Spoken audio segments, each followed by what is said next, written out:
older style, quote unquote, of institution is trying to shift towards more interactivity and towards bringing in performance. However, in this case, you also have it being much of being this kind of cocktail party, and then there's performance, which we're supposed to pay attention to or not pay attention to.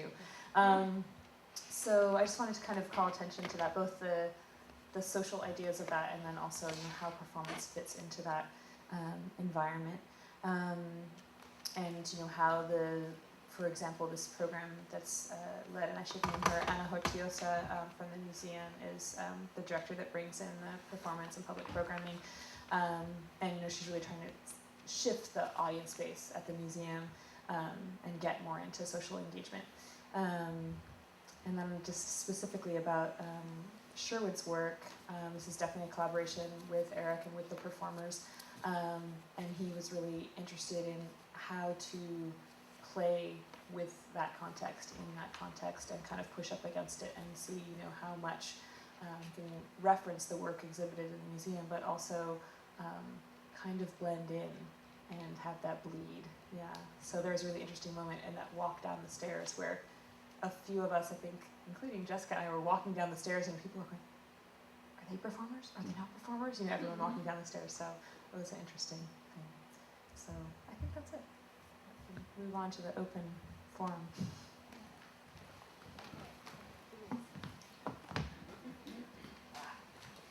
Okay, so now we've got this little batch of work in our heads. We've got these 5 different wonderful artists.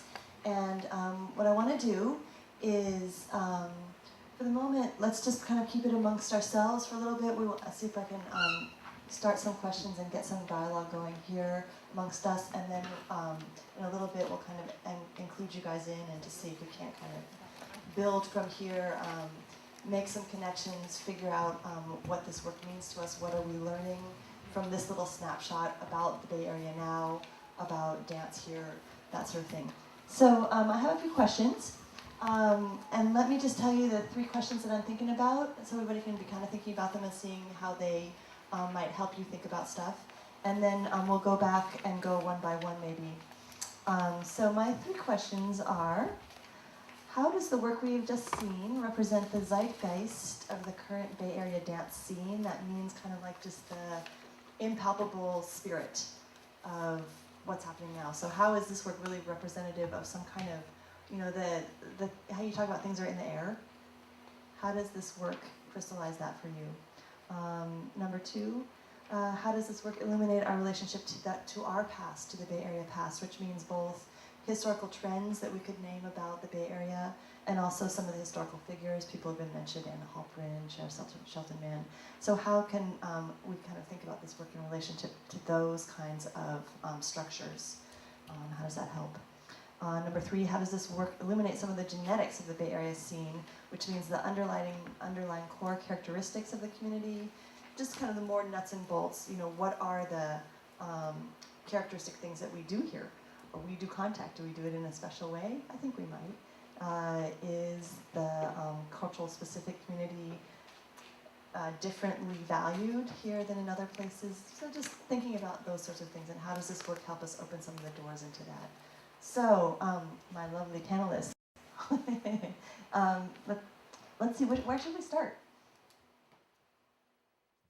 First festival, and there are a lot of conversations that go on amongst the artists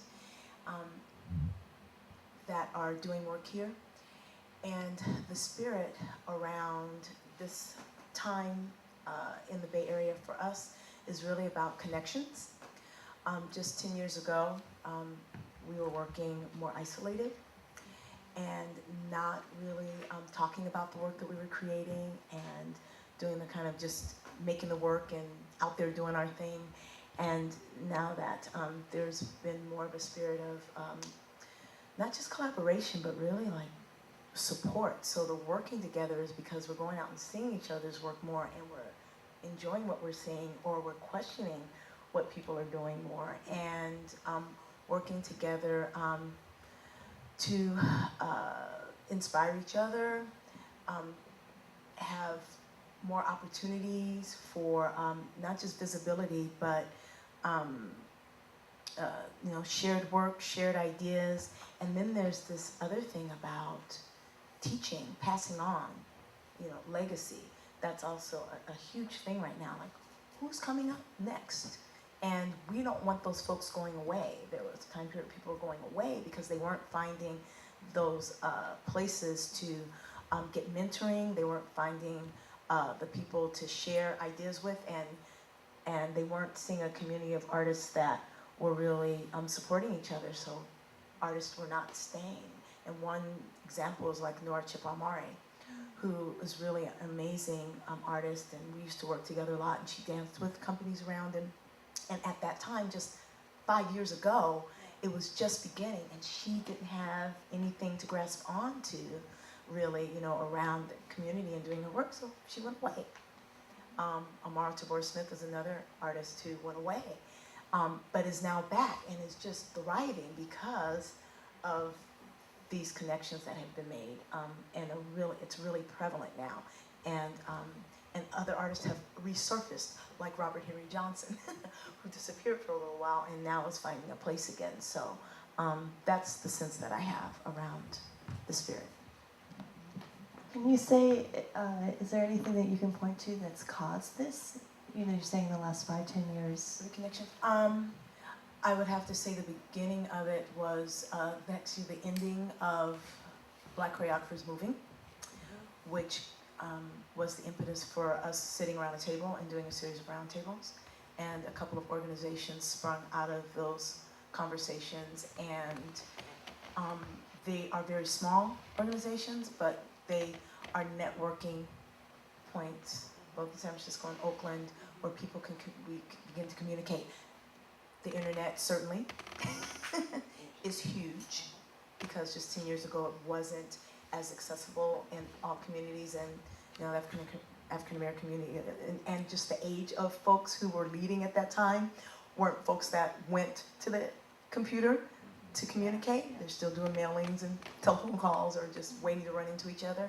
And now I think sort of that next generation more savvy around that way of communicating, so it makes it better for people to get word about where there are needs and when someone's struggling or when someone is needing support.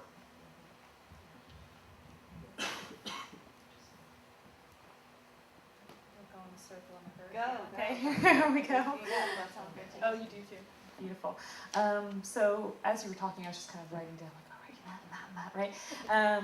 So the things that, just thinking about things that we actually looked at tonight that kind of jumped to mind are our gravity towards political work, whether that is personal political or more meta global political.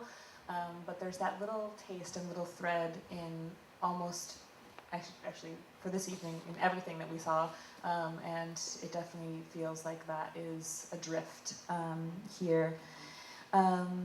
Collaboration, you named that, but it feels really, really huge right now. Almost everyone I know that's making work is not only collaborating, but also really seeking out ways of collaborating that are not the traditional hierarchical model of artistic director and then everybody just follows along, right? So really trying to find that bleed between, oh, we get together in the studio and there's the musician and and we just kind of bounce ideas back and forth until something comes that is jointly arrived at. Of course, not everyone's working that way, but it's just something that, like, at least a couple of the things tonight feel like they touch that significantly. And within that, also, the collaboration's happening not only within a particular project, but within projects across media and across communities. So you have people from really divergent artistic practices, and sometimes not even within quote-unquote artistic practice, working with each other and trying to create new ideas together. One of the other ones that's just maybe small and silly is idiosyncratic movement. So I was just watching these videos and I'm like looking at Justin kind of doing this, like, it's like, where does that come from? So it felt like that was pervasive across all of them, that even within something that looks like a dancey dance sequence, there's still this attraction to the personal and the idiosyncratic. So those things.